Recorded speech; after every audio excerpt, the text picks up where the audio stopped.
Conseiller le nord du lac Titicaca parce que c'est beaucoup moins touristique, plus beau, qu'il y a beaucoup moins de circulation sur la route.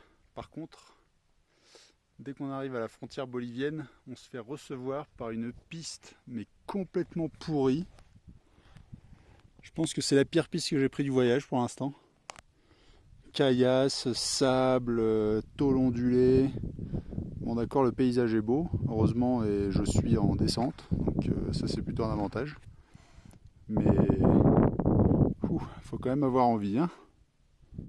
Bon bah je suis au bord du lac Titicaca, qui est un peu plus loin là-bas. Malheureusement on peut pas trop le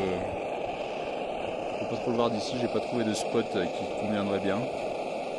Mais bon, je me fais ma petite popote, du riz, tranquille pour avoir un peu d'énergie. Et j'ai quand même une belle vue. Voilà, un petit coucher de soleil. La tente est installée pour être prête pour demain matin pour le lever de soleil.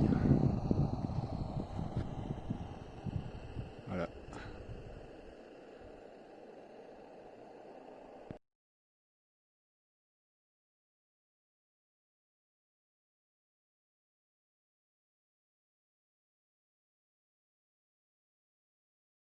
La Paz, magnifique.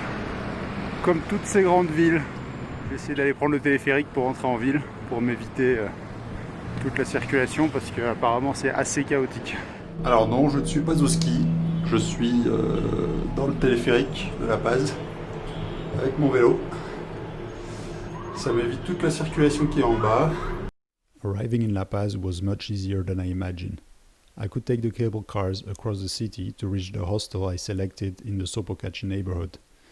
At the hostel, I met many long-term travelers. We ate together, visited the city, went out together. I originally planned on staying only 3 days in La Paz, but ended up staying for a week because I had to get treatment for a lung infection at the hospital and was forced to rest. La Paz was surprising, very lively, chaotic and fun. The cable cars flying around the lower city of La Paz to the high city of El Alto seemed surreal. I am happy I used this time to rest in the end.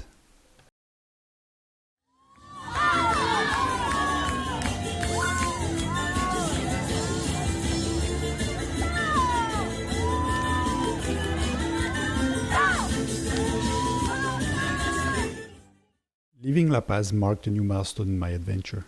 I am finally heading south to ride on the Salar de Uyuni, the biggest salt flats in the world.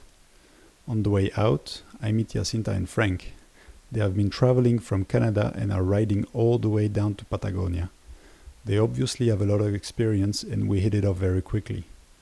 I ended up riding with them for 3 days down to Oruro, 200 kilometers from the Salar. The weather turned out to be very bad for the next days, but luckily, a strong tailwind is pushing us.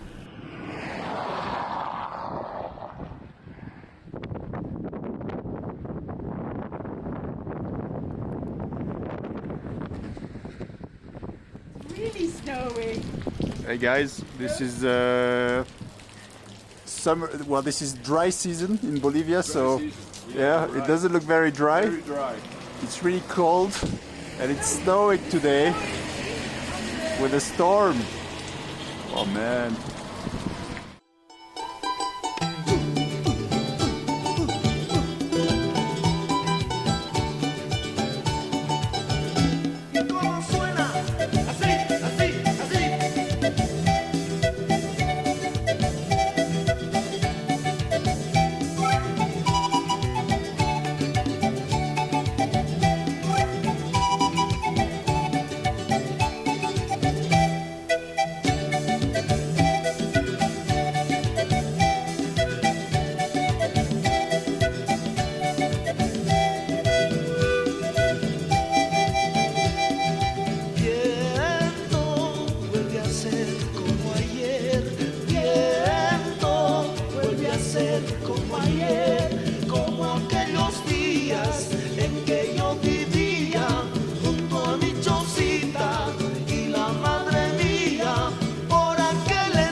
comienzo de mi vida, el comienzo de mi historia.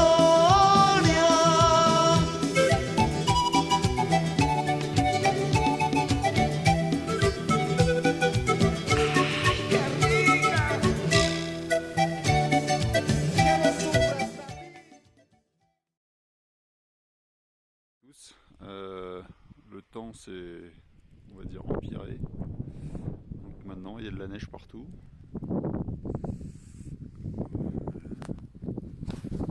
Donc, j'espère que le Salar sera accessible. Je pense que je vais rester là aujourd'hui encore, dans le petit village, et puis attendre demain que ça passe. En plus apparemment il y a une fête dans la ville où je veux aller, donc j'espère qu'il y aura des places dans les petits hôtels, tout ça.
Sur l'île au milieu du Salar de Uyuni.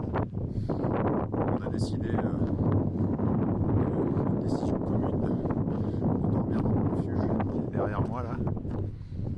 Il ferait quand même un peu plus chaud parce que la nuit il fait quand même moins 10. Après, on va déborder les bœufs. Voilà, je vous montre la vue. Voilà, petit coucher de soleil.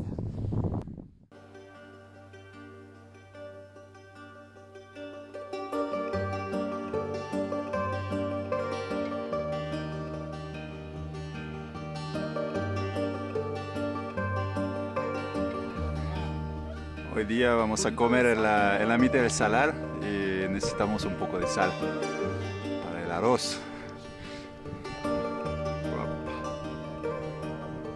Qué plano.